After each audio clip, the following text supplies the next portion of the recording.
열왕기상 17장 8절로 마지막 절까지 교독합니다. 여호와의 말씀이 엘리야에게 임하여 이르시되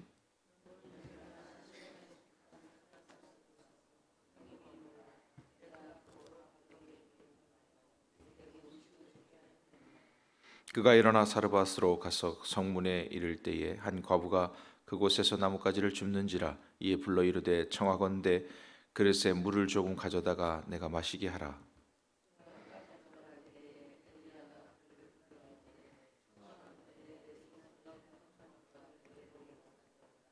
그가 이르되 당신의 하나님 여호와께서 살아계심을 두고 맹세하노니 나는 떡이 없고 다만 통에 가루 한 움큼과 병에 기름 조금뿐이라. 내가 나뭇가지 둘을 주워다가 나와 내 아들을 위하여 음식을 만들어 먹고 그 후에는 죽으리라.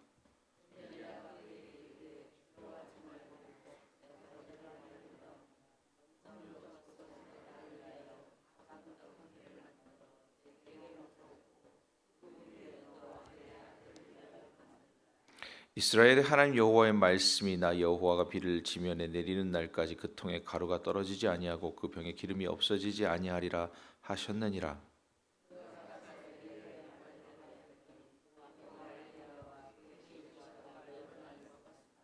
여호와께서 엘리야를 통하여 하신 말씀과 같이 통에 가루가 떨어지지 아니하고 병에 기름이 없어지지 아니하니라.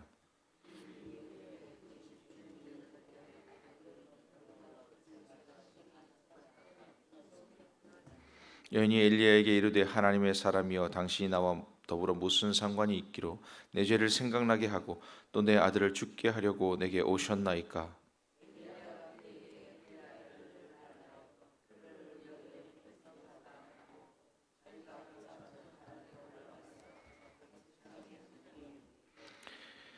여호와께 부르짖어 이르되 내 하나님 여호와여 주께서 또 내가 우거하는 집 과부에게 재앙을 내리사 그 아들을 죽게 하셨나이까 하고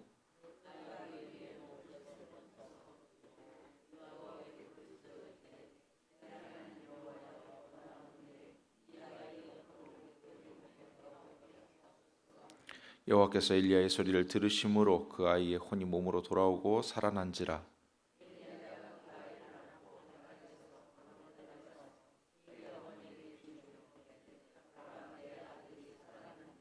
여인이 엘리야에게 이르되 내가 이제야 당신은 하나님의 사람이요 당신의 입에 있는 여호와의 말씀이 진실한 줄 아노라 하니라. 아멘. 오늘 말씀은 그 말씀의 생명이라는 제목으로 함께 나누려고 합니다. 하나님 말씀이 생명이라는 것은 우리가 이제 다 인정하고 동의하고 또 그렇게 믿고 살아가는 줄로 믿습니다. 하나님 말씀 생명인 것은 하나님께서 우리를 사람 만들 때 흙으로 빚으시긴 하셨지만은 하나님께서 우리 코에 생기를 불어 넣어 주시고 생명이 된지라 그랬습니다. 그런데 하나님 다른 것들은 어떻게 창조하셨어요? 다 말씀으로 창조하셨어요, 그죠? 하나님 말씀으로 창조하실 때에 뭐 식물과 지면 땅과 물과 하늘과 별과 이런 것만 창조하신 게 아니라 땅에 기는 짐승들과 바다의 물고기와 이런 모든 생명, 기식 있는 것들을 다 말씀으로 창조하셨습니다. 그리고 사람도 먼저 사람을 만들 거다, 내 형상을 따라서 만들 거다라고 말씀하십니다. 이번에 그 세미나 훈련을 받으면서 제가 가장 이렇게 마음에 와 닿은 것이 하나님의 말씀이 이루어진다라는 생각을 더 많이 하게 되었습니다. 하나님의 말씀이 우리 삶 가운데 이루어지고 여러분들 가까이에서 매일매일 나타나서 그 증명하시고 증거하시는 삶이 되시기를 주의 이름으로 축복합니다.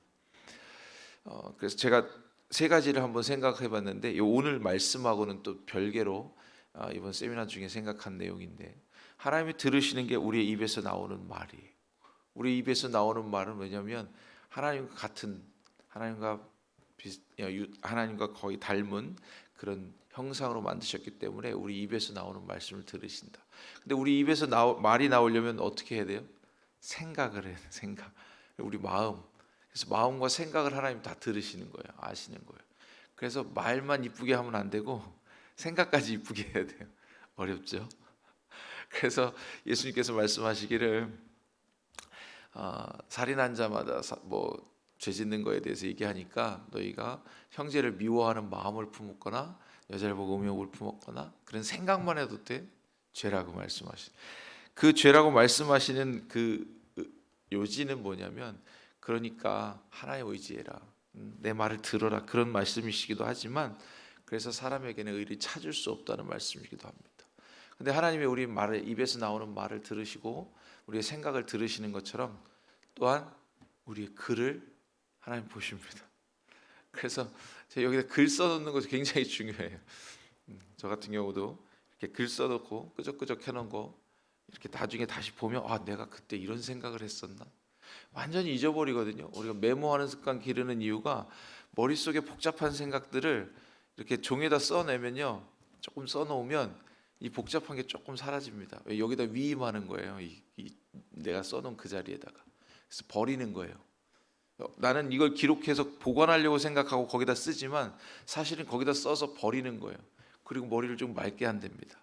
그래서 세 가지를 좀 기억해 주세요. 우리의 생각과 우리의 말과 우리의 쓰는 것, 이것들 하나님께서 다 보시고 하나님께서 이루시기도 해주십니다. 그러니까 쓰는 것, 생각, 말하는 걸 다 어떻게 해야 돼요? 긍정적으로, 좋은 쪽으로, 잘 되는 쪽으로, 이루어지는 쪽으로 그렇게 해주시면 좋겠다는 생각이 들었습니다. 오늘 말씀으로 돌아와서, 엘리야가 사르밧 과부의 집에서 우거합니다. 과부의 집에서 이렇게 장기간 거저 숙식을 하게 되면은 어떤 부담이 있을까요? 요즘 같으면 크게 다르지 않겠지만, 이 시대에는 과부의 집에서 음식을 무의도식한다 이러면 어떻게 되는 거냐면 불편한 거예요. 과부 자기도 먹을 게 없어요.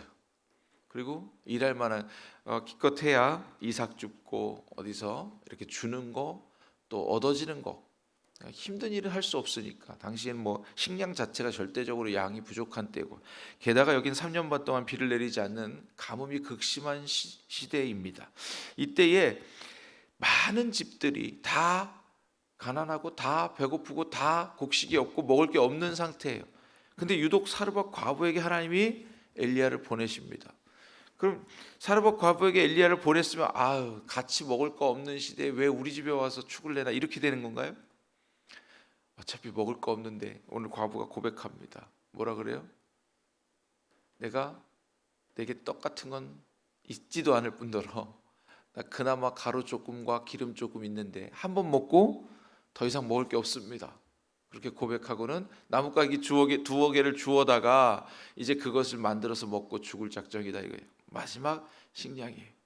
그런데 하나님 꼭 이렇게 힘들 때 오셔서 뭐해요? 우리에게 시험합니다. 시험. 그래서 심판이라는 말하고 시험이라는 말은 다른 거예요. 어제 우리 막내가 그런 얘기를 하더라고요. 자기는 누구를 이렇게 사귀게 되면, 왜 이렇게 모태솔로라 그러면서, 이제 15살짜리가 그런 말을 하니까 조금 힘들긴 하던데, 그러면서 하는 말이, 유전적으로 아빠 닮아서 연애를 못 한대. 그래가지고 아무튼 자기가 좋아하는 음식을 일주일 내내 먹고 또 좋아하는 걸 일주일 내내 같이 하고 하는지 심판을 하겠다는 거예요. 그래서 이게 무슨 말이냐 그랬더니, 내가 보니까 테스트라는 말을 그렇게 하는 거예요. 여러분, 심판은 마지막 결론입니다. 결론.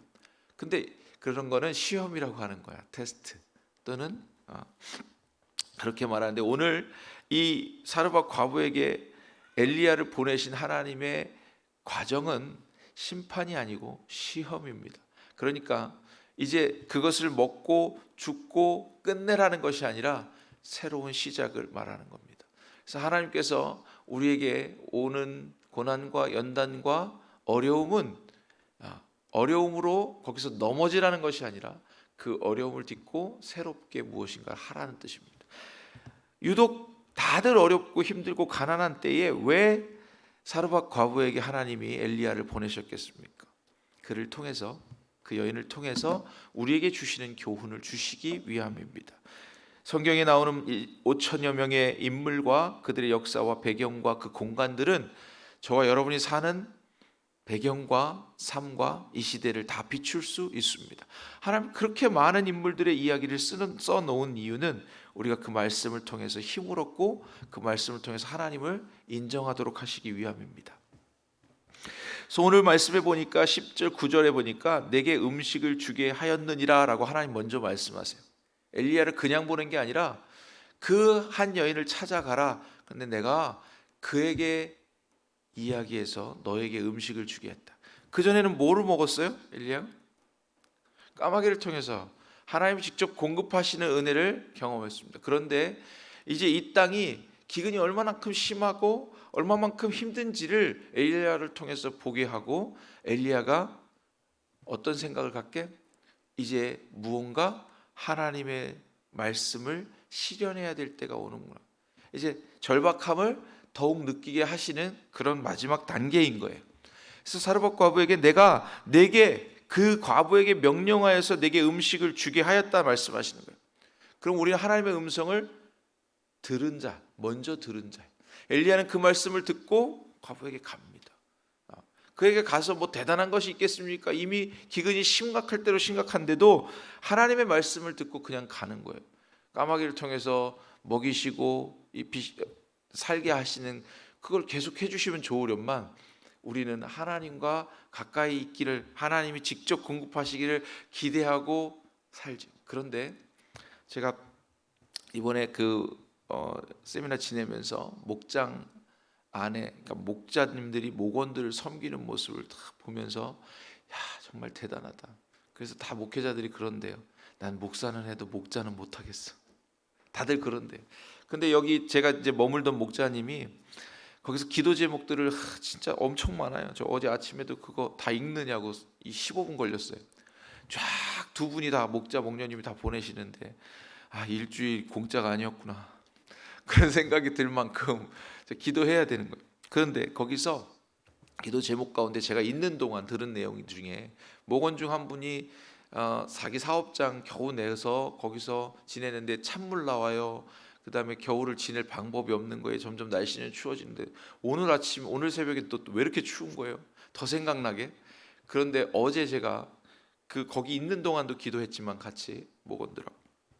근데 그 목자님이 건물을 하나 갖고 계셔요. 자기 건물에서 이제 태권도도 도장도 하고 이렇게 새도 놓고 뭐 당신은 그 4층에서 살고 그러는데 방 한 칸에 아들 방인 거예요. 고시생 공부하는 아들 방. 근데 아들을 또 합격할 때까지 집에 오지 마 그러고 어디 멀리 보내버리고는 그 사업장 방 없는 사람에게 어제 방을 내줬어요.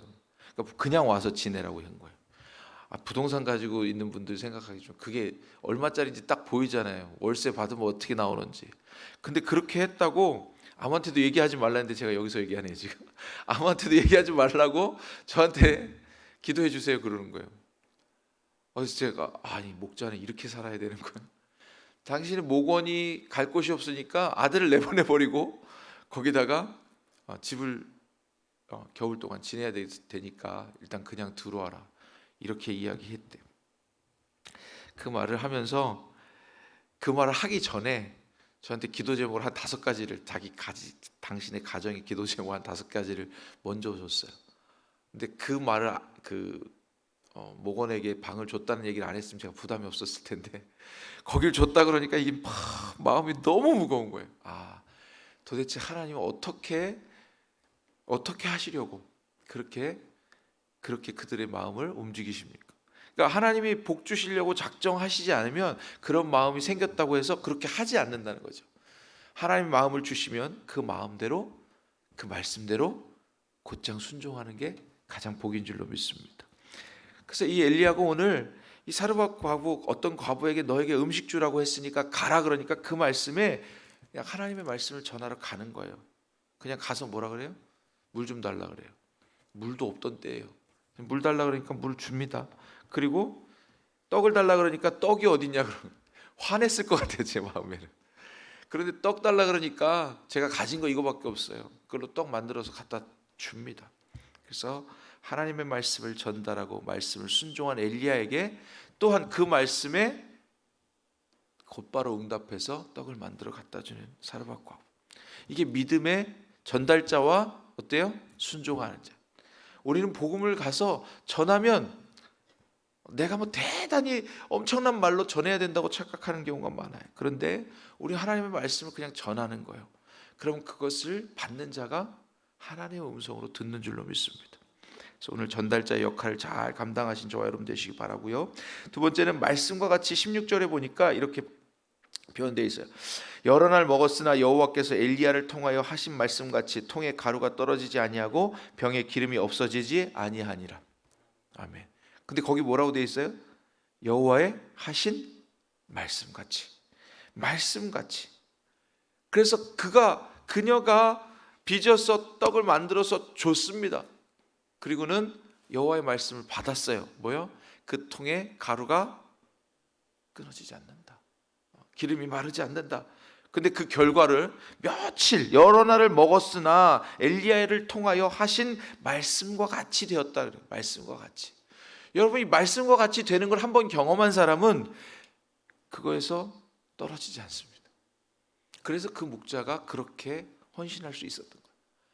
제가 가장 궁금했던 게 그거예요. 야, 이 가정교회를 하는데 도대체 이 목자님들, 초원지기님들은 도대체 어디서 공급받는가? 저렇게 끊임없이 섬기는데 어디서 공급받는가? 제가 믿음이 없는 거예요. 그러니까 목사는 해도 목자는 못한다는 거예요. 이 목자님들은 하나님께로부터 공급받는 거예요. 기도의 응답이 가까이서 자기 목원과 가족과 자녀와 하나님의 응답을 그대로 보고 서로 나누면서 그 간증들을 통해서 그 하나님의 역사하심을 통해서 말씀과 같이 되는 것을 경험하더라고요. 말씀과 같이. 오늘 이 과부가 말씀과 같이 통에 가루가 없어지지 않는 것을 경험하고 그리고 나서 그 다음입니다. 23절에 보니까 세 번째는 이렇게 표현되어 있어요. 엘리야가 그 아이를 안고 다락에서 방으로 내려가서 그의 어머니에게 주며 이르되 보라 내 아들이 살아난다니라. 말씀을 듣고 말씀과 같이 이루어진 걸 보고도 어때요? 우리가 그대로 늘 믿는 게 아니고 어때? 큰 시험이 오면 넘어져요. 조금 전에 시험 먹고 죽으리라 했어요. 분명히 아들과 함께 죽겠다고 했어요. 그렇죠? 그 죽을 사람이었어요. 둘 다. 그 과부든 아들이든 이미 그 한 번 떡을 먹으면 어떻게 돼요? 그 다음에 죽을 작정을 하고 있었던 때예요. 그러니까 자기가 죽을 거를 어떻게 금방 며칠 여러 날 먹고 통에 가루가 없어지지 않고 기름이 마르지 않으니까 금방 좀 전에 며칠 전에 죽으려고 작정했던 죽을 수밖에 없다고 고백했던 걸 금세 잊어버려요. 이게 사람입니다. 지금 이 아들이 통에 가루와 하나님의 말씀과 같이 기름이 없었다면 이미 며칠 전에 굶어 죽었을 사람이에요. 과부도 마찬가지고 하나님 생명을 분명히 주셨는데 다시 주셨는데 우리 살면서 어때요? 잊어버려요. 얼마나 빨리 잊어버려요. 지금 여러 날. 근데 심지어 어떻게 잊어버려요? 통에 가루가 없어지지 않고 기름이 마르지 않고 있음에도 불구하고 하나님의 말씀을 잊어버려요. 하나님의 은혜를 잊어버려요. 내가 지금 멀쩡히 걷고 숨을 쉬고 내가 이렇게 살아가고 있는 그 자체가 하나님이 주시는 은혜고 기적인데 내가 살고 있는 기적을 보면서도 하나님의 말씀을 잊어버려요. 그게 우리 모습입니다. 그러니까 엘리야가 이 과부의 아들이 죽은 것은 진짜 하나님을 고백하도록 하는 거야. 하나님의 말씀을 확실히 알도록 하는 거야. 하나님이 이미 죽을 너희를 살렸다는 것을 다시금 보여주는 거예요. 그리고는 죽었다가 살아나기 전에는 안 믿으니까, 죽었다가 살아나기 전에는 못 믿으니까, 그래 하나님 우리에게 예수 그리스도를 주시는 거예요. 아무리 말씀하셔도 내가 너를 만들었고 너를 살게 하고 너의 하나님이 되고자 했고, 이스라엘 백성들에게 그렇게 선포해도 이들이 믿지 않으니까 결국은 예수님 십자가에 죽으시고 사흘 만에 부활하신 걸 그때야 비로소 믿으니. 근데 그것도 안 믿는 사람들이 밖에 나가면 어때요? 너무 많아요. 그래서 여러분들이 그 말씀의 증인이 돼야 됩니다. 그리고 어떻게 전도하냐면 그냥 가서 전달만 하는 것도 중요한데 나를 봐. 나 같은 인간이, 나 같은 사람도 하나님께 구원받으니까 이렇게 변하잖아, 이렇게 살잖아. 여러분 자신이 증인이 돼야 되는 거예요. 오늘 이 과부의 아들을 하나님께서 죽게 하신 것은 하나님의 말씀이 참으로 생명인 것을 보게 하시기 위함입니다. 죽기 전에는 그냥 통에 가루가 없어지지 않고 기름이 마르지 않는 것만, 그냥 그걸 먹고 지가 하나님이 살리신 것을 보고 있으면서도 잘 깨닫지 못하는 거예요. 그러니 아들을 죽게 하시고는 그렇게 말씀합니다. 엘리야가 그 아들을 안고 다락에서 방으로 내려가서 그의 어머니에게 주며 이르되 보라 네 아들이 살아났느니라. 사실은 이미 하나님이 이 과부 아들을 살리고 계시잖아요. 여러분 꼭 엄청난 기적이, 불치병에 걸렸다 나아야 기적이 아니에요. 내가 지금 살고 있는 게 하나님의 은혜의 기적인 줄로 믿습니다. 그래서 말씀이 곧 생명이 되는 거예요. 마지막은 이제야 그 여인의 고백을 통해서 하나님의 영광을 받으시는 겁니다. 24절에 보니까 여인이 엘리야에게 이르되 내가 이제야 당신은 하나님의 사람이시요 당신의 입에 있는 여호와의 말씀이 진실인 줄 아노라 하니라. 아멘. 그래서 그 말씀은 진실한 하나님의 능력이고, 그 말씀이 복음이고, 그 말씀이 곧 회심이고, 그 말씀이 곧 여러분의 증거가 되어야 되는 거예요. 그러니까 하나님 보여라 그러면 내가 증거야 이렇게 해야 돼요. 내가 사는 게 증거야. 내 모습이 증거야. 그리고 내 입에서 나오는 말이 증거야. 세 가지 아까 처음에 말씀드린 내가 써놓은 거, 내가 생각하는 거, 내가 말하는 게 그대로 이루어진다. 이게 하나님의 능력이고, 너도 와보라. 너도 와서 경험해봐. 이 하나님의 능력의 말씀을 여러분이 생명처럼 그 말씀을 잊지 않고 그 말씀대로 살아가시는 저와 여러분 되셔서 여러분의 삶이 곧 하나님의 증거가 되시는 그런 영광이 있기를 주의 이름으로 축복합니다. 기도하겠습니다. 우리 하나님 찬송하겠습니다. 309장 찬송 한 장 하겠습니다. 309장입니다.